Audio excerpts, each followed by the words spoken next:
반갑습니다. 송재준입니다. 제가 모든 영상을 통해서 말씀드리고 있는 첫 멘트가 있죠. 대통령에 대한 탄핵은 무슨 일이 있어라도 막아야 된다. 윤석열 대통령이 탄핵이 된다라는 것은, 그리고 그 탄핵에 동의한다라는 것은 그냥 똑같은 말이다. 뭐와 이재명이 대통령으로 되는 거에 동의한다. 이거랑 똑같은 말이다. 이재명은 절대 악입니다. 글자 그대로 순수 악이에요. 대한민국 정치판에서 어떤 케이스, 어떤 경우를 생각해 보든지 간에 이재명이가 대통령이 되는 것만큼은 무슨 일이 있더라도 막아내야 됩니다. 그렇기 때문에 다른 거 고민하실 필요 없습니다. 이재명이 대통령이 되는 거 싫으세요? 싫은 수준이 아니라 막 혐오감이 드십니까? 당연히 그러면 대통령의 탄핵을 막아야 됩니다. 그런데 이 상태에서 국회의원들 가운데 주변에 무슨 뭐 지휘자들이, 그리고 또 주변에 있는 일반적인 중도에 있는 사람들이 대통령 당연히 탄핵시켜야지라고 해가지고 대통령의 탄핵에 표결을 던지고, 그리고 또 그거를 마치 자랑스러운 것처럼 얘기하고 다니고 자기 스스로가 도덕적으로 깨끗한 이런 어떤 뉘앙스를 풍긴다라고 한다면, 저는 그거는 도덕적으로 깨끗한 게 아니라 그냥 무식하고 멍청한 것이다 라고밖에 보지 않습니다. 제발 부탁드립니다. 지금 국민의힘이 해야 되는 것은 108명 가운데 단 한 명의 이견도 나오지 않는 겁니다. 108명 가운데 단 한 표의 이탈표도 나오지 않는 겁니다. 완벽하게 똘똘 뭉쳐가지고 대통령의 탄핵 막아낼 수 있습니다. 그러라고 108명이 있는 거 아니겠어요? 8명의 이탈 충분히 막아낼 수가 있습니다. 그렇게 막기만 막으면 어떻게 돼요? 대한민국은 법치 국가 아닙니까? 법치에 따라 가지고 이재명은 자연스럽게 정리가 될 수밖에 없다. 저는 이번에 근본적으로 이재명의 이 탄핵이라고 하는 것이 왜 이렇게 성과가 없을까? 사실 이제 그 많은 분들이 느끼시겠지만 박근혜 전 대통령 당시의 탄핵과는 지금의 분위기가 굉장히 다릅니다. 그때 같은 경우는 뭐 200만 명 가까이 되는 사람들이 광화문 광장으로 뛰어나가 가지고 뭐 박근혜 전 대통령 탄핵시켜야 된다 뭐다 이렇게 주장을 했었죠, 그렇죠? 지금 같은 경우는 어때요? 우리 그 제메이 햄이 재판 받으러 갈 때 구속 어떤 여부가 결정이 될 때 그때 이재명을 무슨 뭐 무죄로 만들어야 된다라고 주장했던 개딸들이 모이는 수준 딱 그 정도밖에 모이지 않습니다. 한 10,000명, 20,000명 그 정도밖에 모이지 않거든요. 왜 그럴까? 이유가 간단한 거예요. 윤석열 대통령의 계엄이 잘못됐다. 라고 주장한다면 모두 동시에 동일화가 돼야 되는 겁니까? 이재명의 죄도 마찬가지로 처벌을 받아야 된다. 이 두 가지가 같이 가야 되는 겁니다. 그게 법치 아닙니까? 대통령에 대해 가지고 내란죄다 뭐다 그리고 또 무슨 뭐 계엄에 대해 가지고 불법이다 뭐다 이렇게 주장하는 사람들 민주당에서 하나같이 그렇게 주장하고 있는데, 그렇게 주장한다면 똑같은 논리에 따라 가지고 이재명도 재판을 빠르게 받아야 되고 이재명도 법적 심판을 봐야 된다. 이 두 가지가 같이 가야 되거든요. 근데 민주당 애들이 그렇습니까? 그럴 리가 없죠. 그러니까 내로남불이라고 하는 겁니다. 그리고 그거에 대해서 일반 국민들이 공감이 되거든요.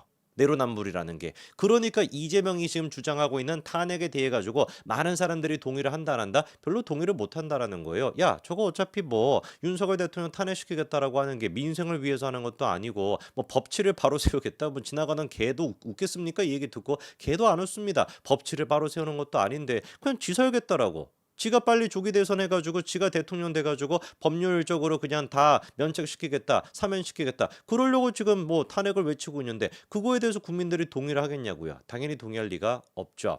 대한민국의 법원은, 그리고 또 헌재 말씀드릴 것인데, 법원과 헌재는 딱 한 가지만 하면 됩니다. 법대로 하면 됩니다. 대통령의 어떤 그 계엄령에 대해 가지고 법대로 처분하겠다? 좋다 이거예요. 대통령에 대해서 법대로 그런 식으로 한다라고 한다면 누구 또한 마찬가지로 똑같이 법적으로 같이 가야 돼요. 이재명도.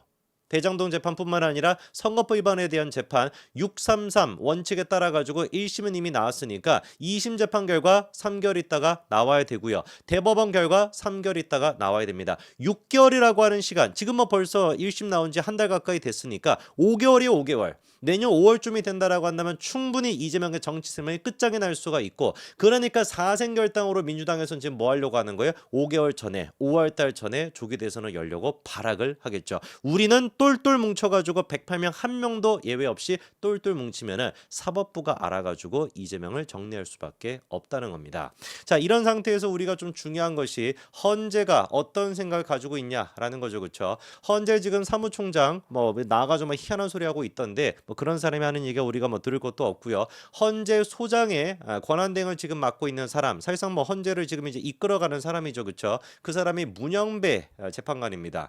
문영배 재판관 같은 경우는 민주당 쪽에서 임명했던 인사기 때문에 좌파 쪽 인물이라고 분류가 됐어요. 그러나 최근에 보여줬던 문영배 재판관의 멘트나 워딩들은 어땠습니까? 정청래를 꾸짖었던 장본인이 문영배 재판관이거든요. 뭐 하자는 거냐? 헌재를 갖다가 이렇게나 몇 개월 내내 마비시킨다라는 게 말이 되냐? 이준석 위원장에 대해서도 뭐가 도대체 잘못된 건지 잘 모르겠다. 이런 식의 입장을 보였던 게 문영배 재판관입니다. 충분히 그러니까 이분은 상식적인 결정을 내릴 수가 있어요. 이분이 그래가지고 벌써부터 나오는 얘기가 탄핵 심판을 일단 6명의 헌재인 상태에서 심의하는 게 가능하냐? 요 부분에 대해서는 가능하다라고 얘기를 했습니다. 왜? 이진숙 위원장의 케이스 때도 6명이 가능하게끔 바꿔놨으니까. 그래서 헌재법 그 24조 1항이었나요? 그거를 이제 가처분 신청을 통해 가지고 일단 무력화를 시켜놨기 때문에 대통령에 대한 심의는 일단 가능하다. 6명이라고 할지라도 심의는 가능하다라고 얘기했어요. 그러나 6명에서 결정을 내리는 거에 대해서는 유보적인 반응을 보이고 있거든요.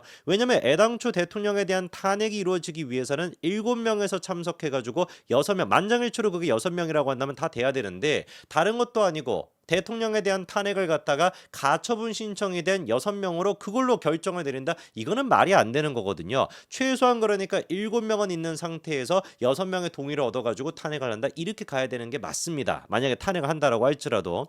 그래서 문영배 재판관이 하는 얘기가 6인을 가지고 결정을 내린다. 이 부분에 대해서는 지금 부담스럽다는 입장을 얘기하고 있고요. 그리고 또 오늘 추가적으로 문영배 재판관이 한 얘기가 윤석열 대통령의 계엄 여부가 맞다라고 봅니까? 계엄이 이게 요건이 충족됐다고 헌법의 관점에서 봤을 때 계엄의 요건이 충족됐다라고 봅니까? 라는 질문에 대해 가지고 뭐라고 얘기했냐? 발언하지 않겠습니다. 이렇게 얘기했습니다. 저는 굉장히 지혜로운 입장이라고 보는데요. 만약에 진짜 탄핵 정국이 미쳐 날뛰고 있었다. 박근혜 정부 당시처럼 미쳐 날뛰고 있었다라고 한다면 헌재 소장이라고 하는 사람이 탄핵 요건에 들어간다라는 식으로 개인 입장을 밝힐 수도 있었을 겁니다. 그러나 지금 문영배 재판관 또한 마찬가지로 굉장히 조심스럽고 유보적인 입장인 것이죠. 그렇지 않겠습니까? 이게 지금 만약에 명백하게 헌법에 위반이 된다 안 된다는 명확하게 헌법재판관이 알겠죠. 그럼에도 불구하고 입장을 안 낸다라는 것은 그만큼이나 이 사안에 대해 가지고 지금 고려할 게 많고 앞으로의 여론 또한 굉장히 중요하게 작용할 수밖에 없다라는 거예요. 자, 그리고 헌재 같은 경우는 비상계엄에 헌법 소원이 있었기 때문에 그 민변인가 거기서 이제 또 헌법 소원 같은 걸 걸었죠, 그렇죠? 그래서 그 부분에 대해서 주심도 지정이 됐고요. 위헌성에 대한 검토에 착수했다라고 합니다. 그러나 이거 같은 경우는 탄핵에 대한 것이 아니기 때문에 나오는 데까지 굉장히 시간이 오래 걸릴 수밖에 없습니다. 충분히 그러니까 그 전에 이재명이를 보내버릴 수 있어요. 자, 그리고 또 문영배 소장이 뭐라고도 또 얘기하고 있냐? 민주당에서 이번에 개미친 짓거리를 했죠. 한덕수 총리가 나서가지고 이제 권한 대행으로서 정부를 이끌어 나가겠다라고 하는 지극히 상식적인 모습을 보였습니다. 아니 나라가 지금 두 쪽이 나는 것뿐만 아니라 완전히 아작이 나 있는 상태인데 하루빨리 민생을 위해서 그리고 또 예산안도 처리를 해야 되기 때문에 하루빨리 권한 대행 체제가 돼가지고 이거를 이끌어 나가는 게 그게 맞죠. 당연히 상식적인 얘기 아니겠습니까? 그런데 권한 대행 체제 자체가 위헌이다 위법이다라고 우원식이 국회의장이라고 하는 인간이 튀어나와가지고 헛소리 나고 앉아있고 민주당 같은 경우는 그런 식의 헛소리 받아가지고 아예 그냥 지금 한덕수 총리 또한 탄핵을 시키겠다보다 이따위 헛소리를 하고 있는데 제일 중요한 게 누구 입장입니까? 헌재 입장이죠. 헌재가 보기에 이게 위헌이냐 이런 식으로 책임 총리제를 가는 것이 위헌이냐라고 하는 질문에 대해서도 문영배 재판관이 뭐라고 했냐 사실상 답변을 안 했습니다. 그냥 헌재가 완성이 돼야 답변할 수 있다 이렇게 그냥 얘기했어요.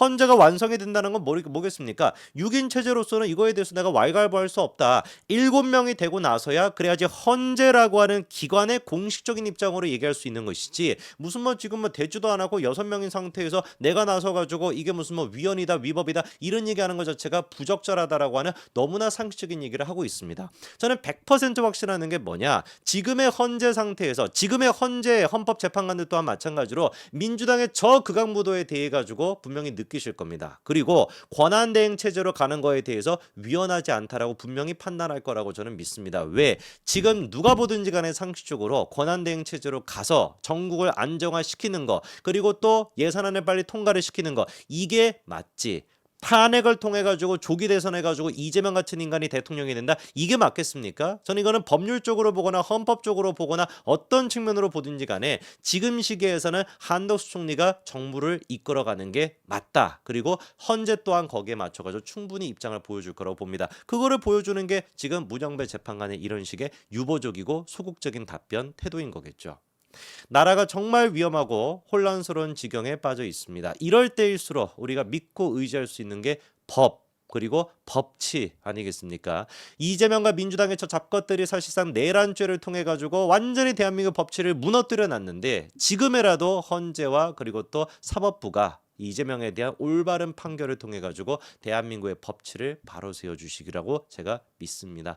여기까지 말씀드리겠습니다. 감사합니다.